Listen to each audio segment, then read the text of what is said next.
Hi everyone. Just a quick instructional video on the writing assignment for this week. So you're going to find that in week 4 for unit 1. So if we just click on that, it should open up. There is a rubric here that I will go over in live session, but just make sure you take a look at that, and in any of our writing assignments there should be a rubric attached so you know what to expect and how you're going to be graded. The actual 11 story is here for you to refer back to if you need it, and then obviously this instructional video is going to be right there. But I'm going to go ahead and open this. Obviously if we click here and open it, it's going to be right there. But I have an open down here, so I'm going to go ahead and open that. All right, so for this assignment, this is your first writing assignment for me for the school year. So what you're going to do is you're going to be writing a paragraph, and there's some very specific things that I'm looking for in that paragraph. So I'm just going to chat with you about those, and then like I said, I am going to cover this in live session as well.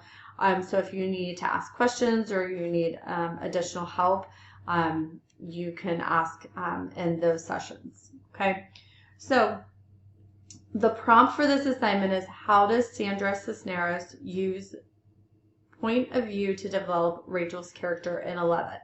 So that's what you're writing about. So you have the option to use some of these questions if you want. If you want to consider some of those, if you want to consider 1 or 2, you can. If you want to use none of them, that's your choice. It's kind of open to your discretion for the assignment. So some things to consider. Like I said, you can use some, all, or none. What kind of girl is Rachel? How does she tend to feel about herself and others? What are some potential reasons for this? What message does the reader take away from Rachel's experience? And then how does the narration help the reader understand these things? So these are things you can consider if you choose to do that. If not, that's okay, right? It may help you develop your paragraph a little bit more, may help you write. The really important thing that I want you guys to know in all of our writing is that I want you to make sure you're following directions. That includes how your papers are set up, your paragraphs are set up, the type of font you use, whether it's double-spaced or not. So those are things that you need to make sure that you're doing, because you will be getting points for those, or points taken off for those if you're not doing them correctly. So just by setting your paper up the right way, you're going to earn points for that, right? So super important to make sure you're following directions. So you're going to open up a new Word doc, a blank Word document. You are going to give your title some form of, or your paragraph some form of a title, so you can name it whatever you want. You need to have your name, my name, the class name, and the date. So obviously your name, Mrs. 6, English 108, and then whatever the date is that you're submitting it. Almost all of our writing will be double spaced, almost all formal writing. There are a few different ways to do double spacing. I can go over that in live session with you, but it's super easy.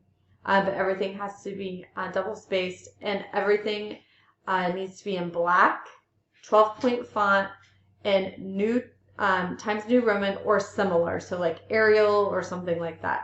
I don't want Gothic. I don't want, because it's hard for me to read. If it's in a certain color, it's hard for me to read too sometimes. So black, just Times New Roman or Arial, and then also make sure it's in 12-point font. I don't want it in 20-point font. I don't want it in 9-point font, 10 or 12-point font. Okay. The other reason that I want it in a certain font is because at some point we will get to like length requirement and things like that. For this assignment, there is a little bit of a length requirement, but if I say I want to have 2 pages and you do it in 20-point font, you're going to write a lot less than if it's in 12-point font, right? So in all formal writing for colleges, universities, higher ed is also in 12-point font usually. So it's just a good habit to get into. So what you're going to be kind of evaluated on. One is that you're answering the prompt. So if you're off on a tangent and you're not answering the prompt of how does the author use point of view to develop Rachel's character, then you may actually get a 0 on the assignment. If you're completely off base and it has nothing to do with the prompt, I'm going to send you a little note and just say, hey, you're not writing to prompt, you need to resubmit. And that happens more frequently than you would think. That also could really hurt you during testing time for writing a prompt.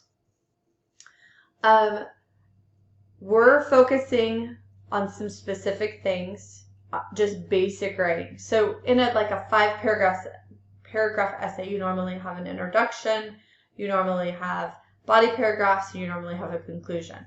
That also happens in paragraphs as well. So when you're writing a 1-paragraph assignment, I'm looking for you to have an introduction, a few body sentences, and then a conclusion. For this assignment, your paragraph should be 7 sentences long. It can be a little bit more than that if you want to do a little bit more supporting, but the minimum this assignment should be is 7 sentences long. So, and I'll explain that here in just a second. With that, you need 2 concrete details, which is a quote of some kind or 2 quotes. You're going to need to have meaningful commentary. So each quote will have meaningful commentary behind it. You are going to use transitions to connect your ideas. And then you want to make sure, like we've talked about in Class Connect, that all of your writing must be done in 3rd person for formal writing. So that means no I, no you, no me, all done in 3rd person. Okay? So, for example, your 7 sentences would be a hook, an intro, a body paragraph, I'm going to start over. A hook, an intro, your quote, your meaningful commentary, another quote, more meaningful commentary, and a concluding sentence. So you're going to have 7 sentences minimum. If you would like to add a little bit more into that, you're welcome to do that, but the minimum that you are going to have is 7. What we're going to do in Class Connect is we're going to develop kind of like an outline. I highly recommend on any writing that you guys do that you're rough drafting. So whether that be in an outline form or whether it be more of like a detailed type of rough draft, whatever fits you. But for all writing that you do, you should really be making sure to rough draft. So that's super important as well. So specifics is like what can we put in the paragraph, or what exactly do we want to write about? Those types of things, if you need help, will be covered in Class Connect. So we'll look at those there. So if you have any questions about the assignment, shoot me an email. But looking forward to seeing your first formal writing assignment.